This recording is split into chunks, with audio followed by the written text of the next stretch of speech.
Hi friends, welcome to my channel. నేను మీ పద్మజ. ఎలా ఉన్నారండి? అంత బాగున్నారా? ఈరోజు రెసిపీ వచ్చేసి బంగాళదుంప గ్రేవీ కర్రీ అండి. రైస్, చపాతీ, రోటీ దేనికైనా సరే చాలా బాగుంటుంది. అది నేను ఎలా చేసినా మీరు చూడాలంటే ముందుగా మన ఛానల్ ఎవరైనా చూస్తుంటే ప్లీజ్ నా ఛానల్ సబ్స్క్రైబ్ చేసి సపోర్ట్ చేయండి. మీరు ఇచ్చే లైక్స్, కామెంట్స్ వల్ల నా ఛానల్ అనేది ముందుకెళ్తుంది. రెసిపీ అయితే మాత్రం చాలా బాగుంటుంది ఫ్రెండ్స్. ఎప్పుడు చేసేలా కాకుండా ఇలా చేస్తే ఇంకా బాగుంటుంది. తప్పకుండా మీరు కూడా ఒకసారి ట్రై చేయండి. వీడియో ఏంటంటే ఫస్ట్ బంగాళదుంపలు తీసుకొని నీట్గా కడిగేసుకొని ఇలా ముక్కలుగా కట్ చేసి కుక్కర్లో వేసి ఉడికించుకోవాలి. ఒక 2 విజిల్స్ రాగానే తీసేయాలన్నమాట. అది పక్కన పెట్టుకుందాం చల్లారే వరకు.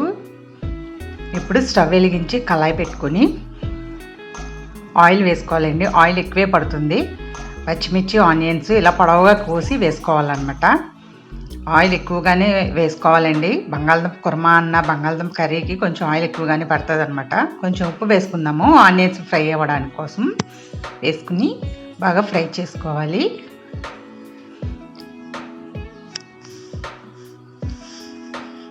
ఇప్పుడు కుక్కర్ చూద్దాం ఫ్రెండ్స్. చూడండి, మెత్తగా ఉడికిపోయాయి. ఇప్పుడు వాటర్ తీసేసి చల్లారిన తర్వాత పీల్ తీసి పక్కన పెట్టుకుందామండి. ముక్కలు కట్ చేసి పక్కన పెట్టాను.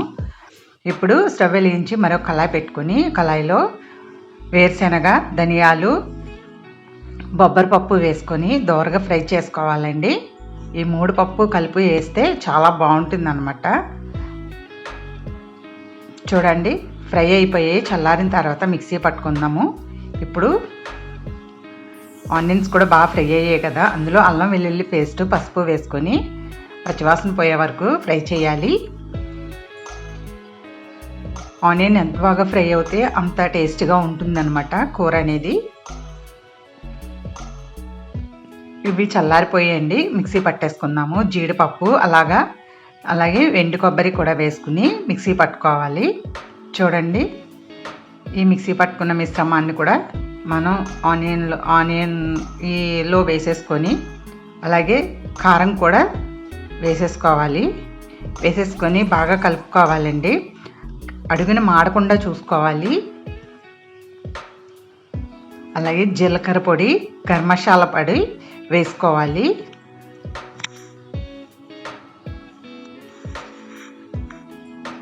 వేసుకొని బాగా కలుపుకోవాలండి. స్టవ్ని మాత్రం లో ఫ్లేమ్లోనే పెట్టుకోండి. కసూరి మేతి 1 స్పూన్ వేసాను. జీలకర్ర పొడి 1 స్పూను, అలాగే రుచికి తగినంత ఉప్పు, అల్లం వెల్లుల్లి పేస్ట్ 2 స్పూన్లు వేసానండి. ధనియాలు, వేరుశనగ అవి మిక్సీ పట్టి వేసాను కాబట్టి మీరు చూసారు. ఇప్పుడు మనం కట్ చేసి పెట్టుకున్న బంగాళదుంపలను కూడా వేసేసుకోవాలి. ఉడికించి కట్ చేసి పక్కన పెట్టుకున్నాం కదా, పీల్ తీసి వేసేసుకొని వాటర్ వేసుకోవాలండి. ఆల్రెడీ మనకి బంగాళదుంప ఉడికిపోయిందే కాబట్టి ఎక్కువసేపు అవసరం లేదండి. కానీ ఉప్పు, కారం పట్టడం కోసం మనం ఉడకనివ్వాలన్నమాట. మూత పెట్టి ఒక 2 మినిట్స్ లో ఫ్లేమ్లోనే ఉడకనివ్వాలి. చూడండి, ఇలా ఉంది కదా. ఇప్పుడు మూత పెట్టకుండానే మళ్ళీ ఉడకనివ్వాలన్నమాట. ఈ వాటర్లో అనేది అంతా ఇంకిపోయి ఇంకా ఆయిల్ అనేది బాగా పైకి వస్తుంది. అప్పుడు మనకి కూర రెడీ అయిపోయినట్టు అనమాట. చూడండి, ఈ విధంగా అనమాట. 1/2 కేజీ దుంపలండి. అలాగే ఉల్లిపాయలు కూడా అందులో సగం అన్నమాట. ఉల్లిపాయలు వేసి చేసుకుంటే కూర అనేది చాలా బాగుంటుందండి. చూసారా, కూర అనేది రెడీ అయిపోయింది కదా. కొంతమంది తెలియక అడుగుతున్నారండి. 1/2 కేజీ దుంపలకి 1/2 కేజీ ఉల్లిపాయలు వేసుకున్నా బాగుంటుంది. ఒక 2 తీసేసి వేసుకుంటే బాగుంటుందండి. 1 స్పూను, 2 స్పూన్లు అల్లం వెల్లుల్లి పేస్టు, అలాగే గరం మసాలా వేసాము 1/2 స్పూను, జీలకర్ర పొడి, మిగతా పప్పుల పొడి. వీడియో నచ్చిందని అనుకుంటున్నాను. Thanks for watching.